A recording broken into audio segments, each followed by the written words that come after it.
In the heart of Oshodi, a suburb vibrant with life and echoing with the constant hum of activity, Wale Onisuya sets up his modest suya stand. The area is a lively tapestry of traders shouting over each other, children darting between stalls, and buses honking as they weave through the crowded streets. Amidst this chaos, Wale's stand serves as a culinary beacon, with strings of light bulbs casting a warm glow over his meticulously arranged skewers. As dusk falls, the market's energy intensifies, and Wale's stand becomes the center of attraction. Wale, a man in his late 20s with a lean frame and a ready smile, tends to his grill with practice at ease. Dressed in a faded t-shirt and jeans covered by a well-worn apron, he fans the coals, sending sparks dancing into the night air. Regular customers gather around, their faces illuminated by the fire's glow, eager for a taste of Wale's renowned suya, thinly sliced beef marinated in a secret blend of spices and grilled to perfection. One balmy evening, as the stars began to twinkle above the vibrant streets of Oshodi, Shola, a well-dressed businessman known for his affinity for suya, approached Wale's stall. As a regular, he was greeted with a warm smile and a nod of recognition. On this night, Shola ordered more suya than usual, signaling a celebratory mood. As Wale prepared the order, their casual chatter deepened into a more serious conversation. Wale shared his story.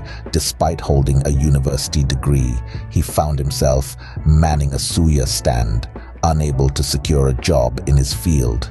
Shola, intrigued by Wale's background and resilience, paused, his expression turning thoughtful amidst the buzz of market noise. Recognizing potential in Wale's disciplined work ethic and intelligence, he made an unexpected offer. He asked Wale if he'd consider swapping the heat of the charcoal grill for the corporate world. Though Wale was dedicated to his craft and loyal to his customers, the allure of professional stability and growth sparked his interest. After a moment of contemplation, marked by the flickering flames and the night's murmurs, Wale agreed to explore this new path. They set a meeting for the following Monday at Shola's office to discuss the possibilities further. Monday morning arrived with a sense of new possibilities. Wale stood outside the sleek glass building that housed Shola's corporate offices, a sharp contrast to the lively, chaotic streets of Oshodi. Dressed in his best shirt, slightly faded but carefully ironed, and his only pair of black pants, he took a deep breath before stepping into the air-conditioned lobby. His heart raced with a mix of excitement and nervousness as he navigated through the modern, polished interior, so different from the smoky ambiance of his suya stand. Shola greeted Wale with a warm, encouraging smile, sensing his apprehension and doing his best to put him at ease. They walked through the bustling office, Shola introducing Wale to his new colleagues, who offered polite nods and curious glances. Arriving at a small but neat office space, Shola presented Wale with the role of an accountant, explaining that his analytical skills and meticulous nature observed at the suya stand would be perfect for the position. Wale, feeling a surge of gratitude and determination, accepted the job with a handshake, ready to embrace this new chapter. As Wale settled into his desk, surrounded by the quiet hum of computers and the occasional clink of coffee cups, he felt a world away from the streets of Oshodi.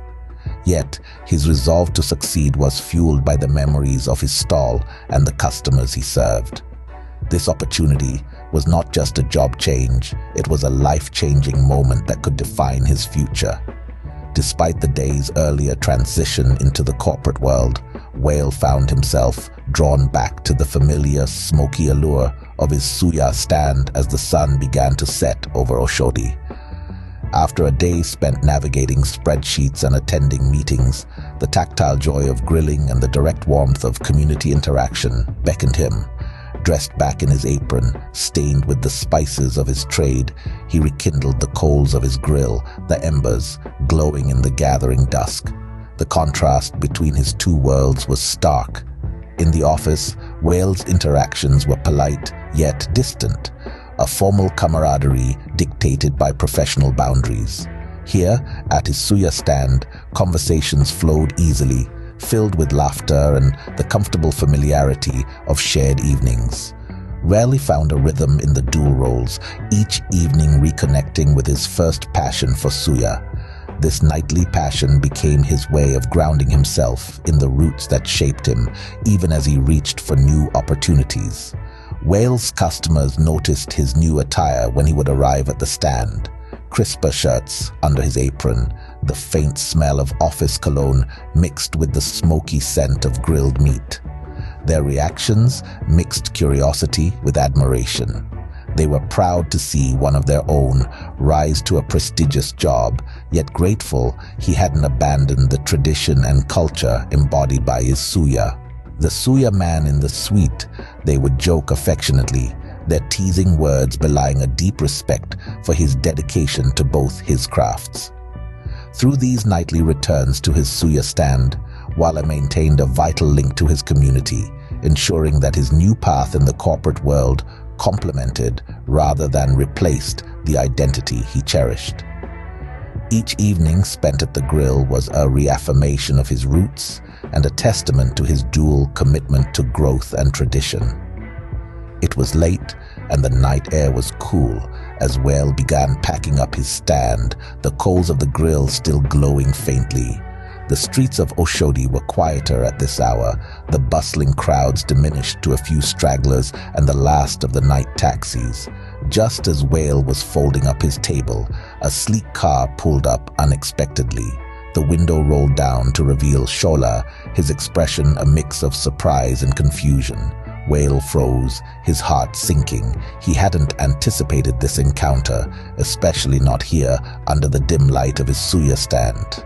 Shola stepped out of the car, his eyes fixed on Wale, who quickly wiped his hands on his apron before extending a greeting. The air was thick with the rich, lingering aroma of grilled meat, a stark contrast to the sterile air of the corporate office where they usually met. Shola's gaze swept over the stand, taking in the scene before him. The well-used grill, the stacks of skewers, the remaining few customers nodding their acknowledgement of him. "Why are you still doing this, Wale?" Shola asked, his voice a mix of curiosity and mild reproach. Wale took a deep breath, searching for the right words to bridge the gap between his two worlds. "I love this, sir," he began, his voice steady despite the turmoil inside. "This stand isn't just my job, it's a part of who I am. The people here, they're not just customers, they're friends, they're family. I didn't want to just abandon it." Wale's explanation hung in the air, his sincerity evident.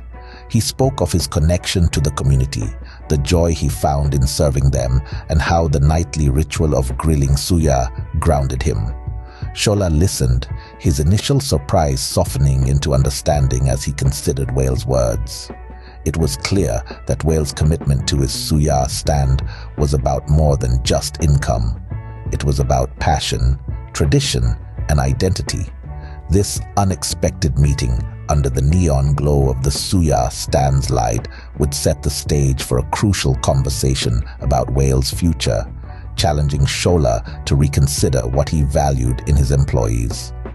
Meanwhile, Wale stood by his grill, ready to defend a part of his life that, while seemingly humble, was rich with meaning and fulfillment. The next day, the atmosphere in Shola's office was starkly different from the smoky warmth of Wale's suya stand.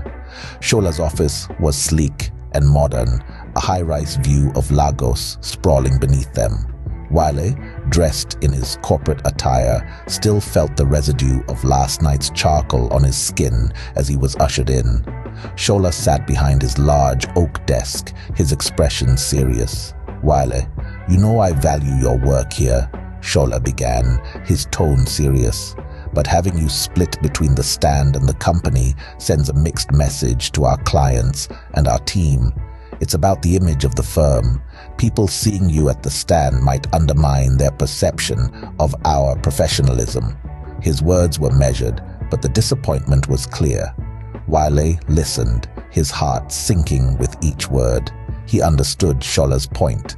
The corporate world often judged on appearances and perceptions, but his suya stand was more than a job. It was his connection to his roots and community. After a moment of heavy silence, Shola laid down the ultimatum. It's either the stand or your position here. I need you to commit fully. Wale's mind raced as he processed the weight of the decision. He loved his new job and the opportunities it brought, but leaving the suya stand felt like abandoning a part of himself. Can I have a week to think about it? He asked, his voice barely a whisper. Shola nodded, understanding the difficulty of the choice before Wale. Leaving the office, Wale felt the gravity of his dilemma. This decision would not just alter his career path, but would define his identity and future. The week ahead loomed large as he contemplated his options, seeking a balance between his new opportunities and the community that had shaped him. Each possibility pulled at him, a tug-of-war between his past and his potential future, leaving him to wonder where his true responsibilities lay. The week of decision was weighing heavily on Wale as he flipped skewers at his suya stand under the buzzing neon lights. The familiar faces of his regular customers provided some comfort against his swirling thoughts. However, this brief solace was shattered when a sleek car pulled up to the curb, a car he recognized all too well as belonging to Shola. But it wasn't Shola who stepped out. Instead, it was his wife, accompanied by a man Wale had never seen before.